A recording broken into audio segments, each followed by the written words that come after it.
nowadays it's a shopping mall in Brazil. It's called Casas Bahia. It was created by Klein, a Jewish man. And let's see the history, how he had started this company. What was the predictions about this? So let's start. I'm going to start talk a little about from the person, Klein.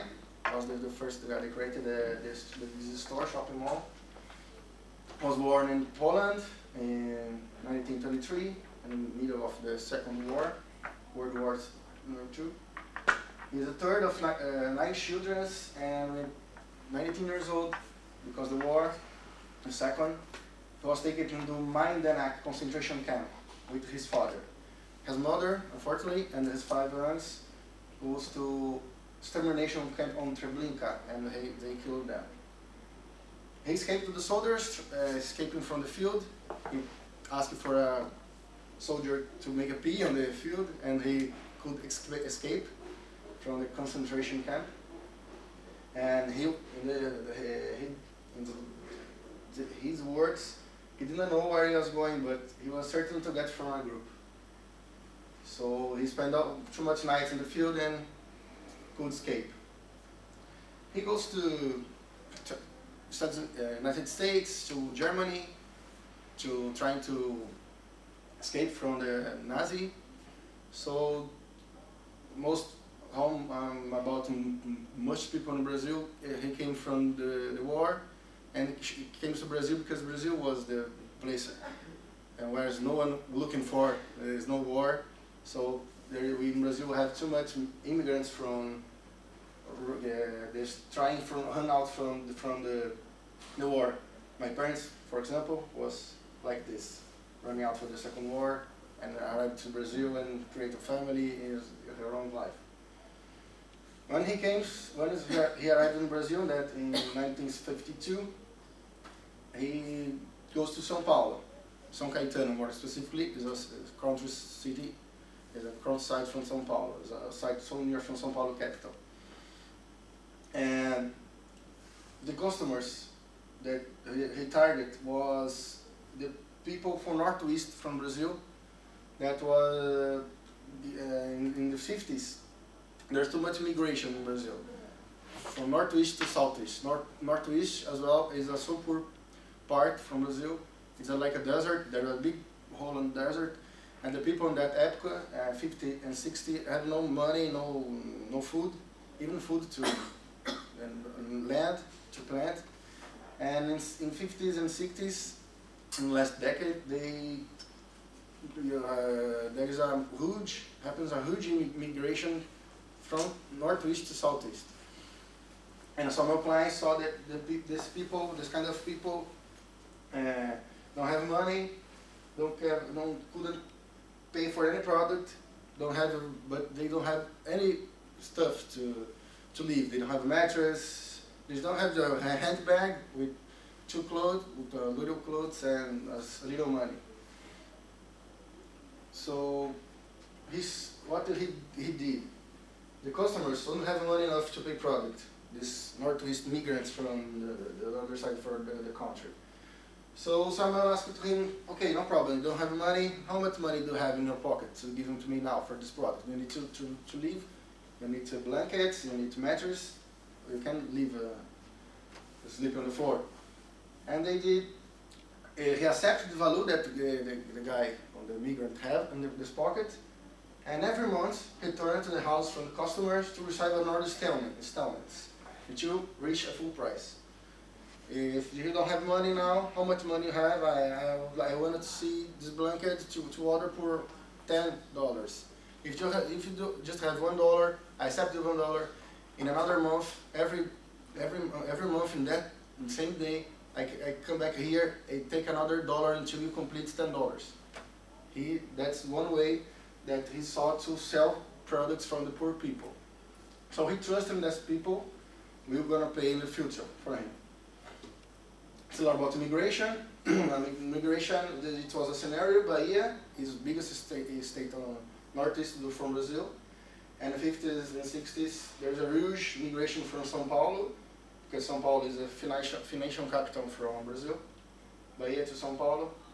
And currently, nowadays, 1 in 5 citizens from São Paulo was born in Northeast, in Bahia, more specifically.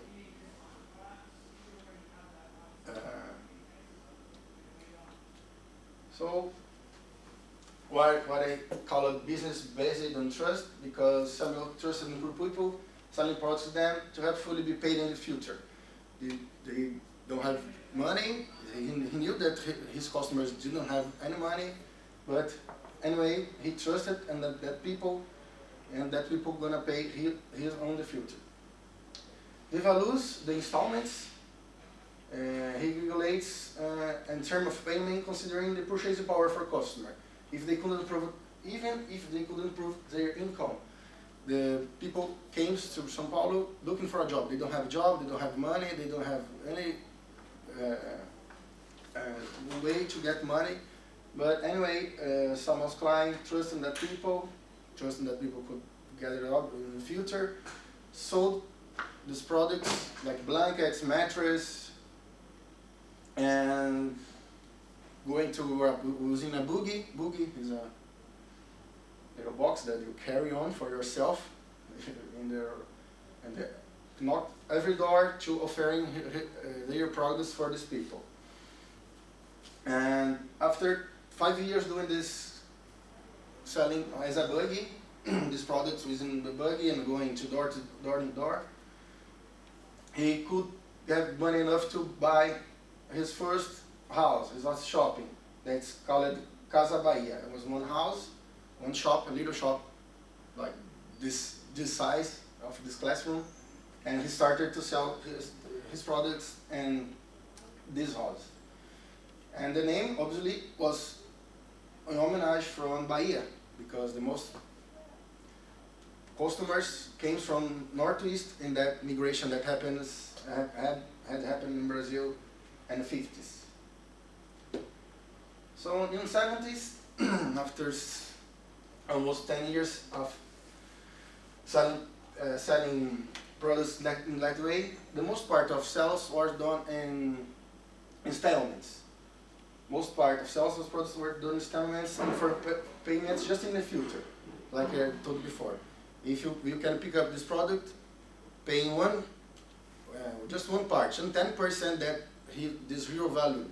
So he saved the money enough to buy another stock or to renew his stock. And the solution that he found was capital because he needed complete stock, somehow the control of financial fund, Intervest, is a bank. What he did, he issued promissory notes, mostly bought by banks. He issued promissory notes, promising pay this note in December on the end of the year for a bank, with a little increase, and the bank give the money from here for